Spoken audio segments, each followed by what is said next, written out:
আমি যখন ছোট ছিলাম খেলতে যেতাম মেঘের দলে।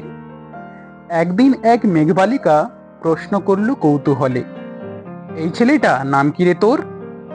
আমি বললাম, হুসমন্তর। মেঘবালিকা রেগেই আগুন, মিথ্যে কথা, নাম কি অমন হয় কখনো? আমি বললাম, নিশ্চয়ই হয়, আগে আমার গল্প শোনো। সে বলল, শুনবো না যা, সেই তো রানী, সেই তো রাজা, সেই তো একই ঢাল তলোয়ার, সেই তো একই রাজার কুমার পক্ষীরাজে, শুনবো না আর ওসব বাজে। আমি বললাম, তোমার জন্য নতুন করে লিখবো তবে। সে বলল, সত্যি লিখবি? বেশ, তাহলে মস্ত করে লিখতে হবে, মনে থাকবে, লিখেই কিন্তু আমায় দিবি। আমি বললাম, তোমার জন্য লিখতে পারি এক পৃথিবী। লিখতে লিখতে লেখা যখন সবেমাত্র দু চার পাতা, হঠাৎ তখন ভূত চাপলো আমার মাথায়। খুঁজতে খুঁজতে চলে গেলাম ছোটবেলার মেঘের মাঠে। গিয়েই দেখি চেনা মুখ তো একটিও নেই এ তল্লাটে। একজনকে মনে হলো ওরই মধ্যে অন্যরকম। এগিয়ে গিয়ে বলি তাকেই, তুমি কি সেই মেঘবালিকা? তুমি কি সেই? সে বলেছে, মনে তো নেই, আমারও সব মনে তো নেই। আমি বললাম, তুমি আমায় লেখার কথা বলেছিলে।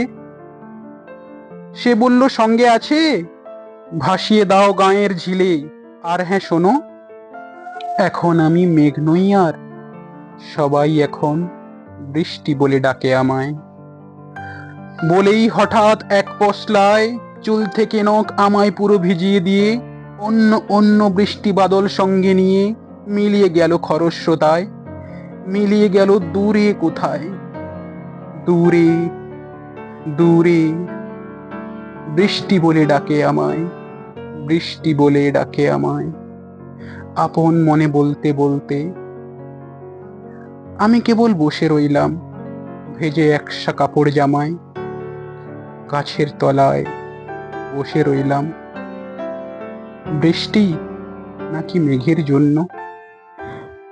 এমন সময় অন্য একটা বৃষ্টি আমায় চিনতে পেরে বলল, তাতে মন খারাপের কি হয়েছে? যাও, ফিরে যাও, লেখো আবার। এখন পুরো বর্ষা চলছে, তাই আমরা সবাই এখন নানান দেশে ভীষণ ব্যস্ত। তুমিও যাও, মন দাও কি তোমার কাজে। বর্ষা থেকে ফিরে আমরা নিজেই যাব তোমার কাছে। এক পৃথিবী লিখবো আমি, এক পৃথিবী লিখবো বলে ঘর ছেড়ে সেই বেরিয়ে গেলাম। ঘর ছেড়ে সেই ঘর বাঁধলাম গহন বনে। সঙ্গী শুধু কাগজ কলম, একাই থাকবো, একাই দুটো ফুটিয়ে খাবো। দু এক মুঠো ধুলো বালি যখন যারা আসবে মনে, তাদের লিখবো, লিখেই যাব। এক পৃথিবীর 100 রকম স্বপ্ন দেখার সাধ্য থাকবে যেরূপ কথার, সেরূপ কথা আমার একার।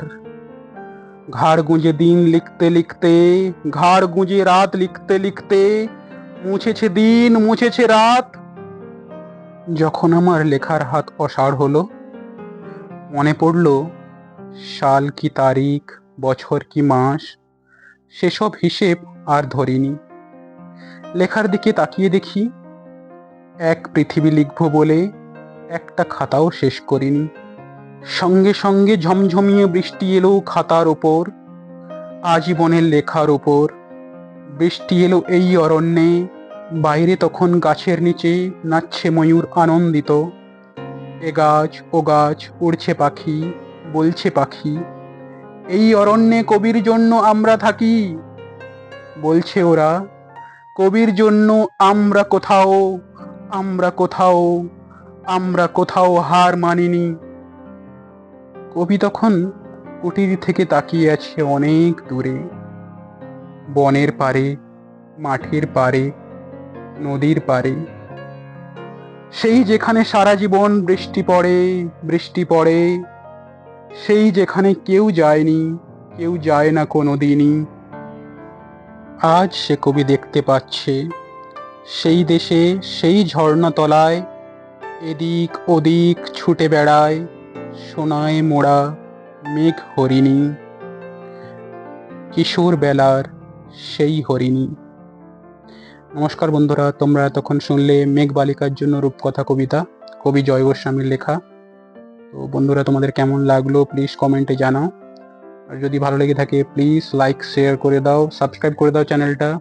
যারা নতুন এসছো আমার চ্যানেলে তারা প্লিজ চ্যানেলটা সাবস্ক্রাইব করে দাও, পাশে থাকা বেল আইকনটা প্রেস করে দাও, যাতে আমি নতুন কোনো ভিডিও যখনই ছাড়বো তোমাদের কাছে এটা নোটিফিকেশনটা খুব তাড়াতাড়ি পৌঁছে যাবে আর তোমরা আমার ভিডিওটা দেখতে পারবে। আর যারা আমার পুরানো বন্ধু তাদেরকে অসংখ্য অসংখ্য ধন্যবাদ আমার পাশে থাকার জন্য। সবাই খুব সুস্থ থাকো, ভালো থাকো। আবার অন্য একটা ভিডিওতে দেখা হবে।